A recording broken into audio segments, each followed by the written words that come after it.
In this video, we'll go ahead and talk about another trend that happens in our periodic table, and it's called electronegativity. So electronegativity is defined as the tendency of an atom to attract electrons.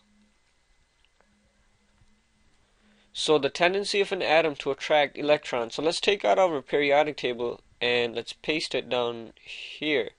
And in the previous videos we talked about valence electrons and how we can put the number for valence electrons. So I'm going to do that same exact thing here. I'm going to write 1 here, 2, oh let me change colors. 2, 3, 4, 5, 6, 7, 8. Right? So atoms want 8 electrons on in their outermost shell. Right? So let's take a look at fluorine, for example. Fluorine has 7 valence electrons. So let's draw the atomic structure here where electrons are. So fluorine has 9, right? And it will look something like this. Here's the nucleus and here's the valence electron shell, right? And it has 2 electrons here and it has 7 in the outermost shell. So 7, total 9, right? And now let's look at another one. Let's look at sodium. So let's write down sodium here, and sodium has 11 electrons. So let's draw the structure out one more time like this, and one more. And the first one has 2 electrons, and then we have 8, and then 1 in the outermost shell. So 1 valence electron, right? And this one, and then there's 7 on this one, 7 valence electrons on this one. So now the question is, which one is going to gain electrons and which one's going to lose, right? Because we are trying to get 8 in the outermost shell, and that's how the atoms are stable. So this one has 7, so it seems like adding one more electron to this one will get this stable, right? Then to lose 7. So 1 electron should be added here. So this is going to actually attract 1 electron. And let's take a look at this one. Sodium has only 1 electron in the outermost shell, or the valence electrons, and it wants 8.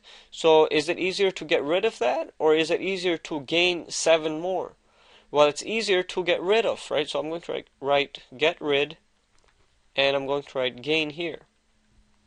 And I can write lose here, so let's get rid of get rid. So lose here and then gain over here. So now let's look at electronegativity. It seems like that the fluorine is going to gain an electron. It has the ability to attract an electron. There's more attraction in this one than this one. So this one is less attraction, right? Because it actually wants to get rid of it, because it wants 8 valence electron shell right here. So less attraction. And this is electronegativity. Which one has more? So let's look here, and then we said fluorine has more attraction, so this is more negative than something over here, right? So this row right here, the first one is they only have 1 valence electron, right? And they want to get rid of that one. This one here too. This one has 2 valence electrons. They want to get rid of 2. Same thing here. They want to get rid of 3. But here, let's start over here. So 7 right here, it wants to gain 1 electron, right? This one wants to gain 2. This one wants to gain 3. So there's more attraction on this side than on this side, right? So now we see one trend, that as you go from left to right of the periodic table, the electronegativity negativity increases, right? Because there are less valence electrons on this side and more on this side.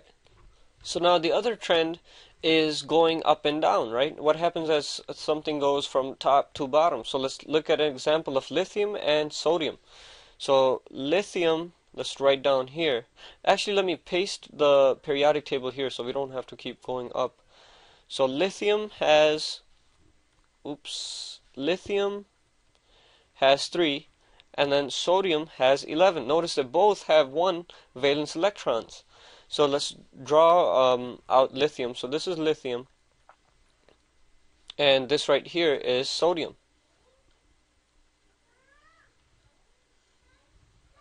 So fill in our electrons. So this has 2 and this has 1.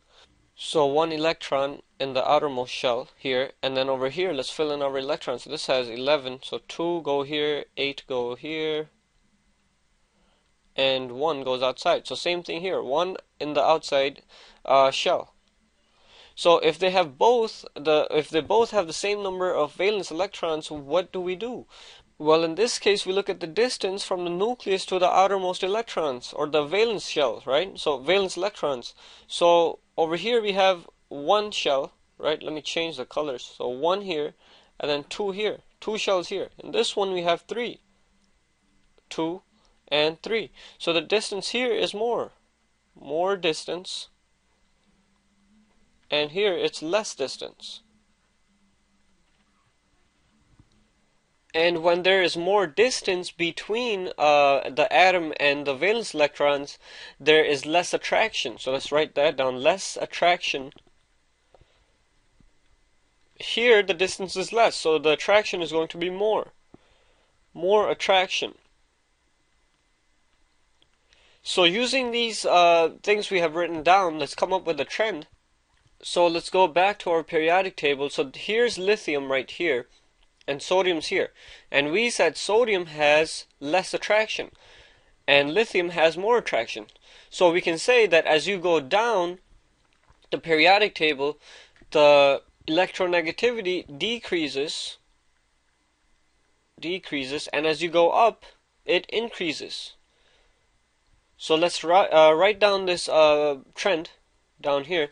So as you go from bottom to top, the electronegativity increases. So this is the other trend.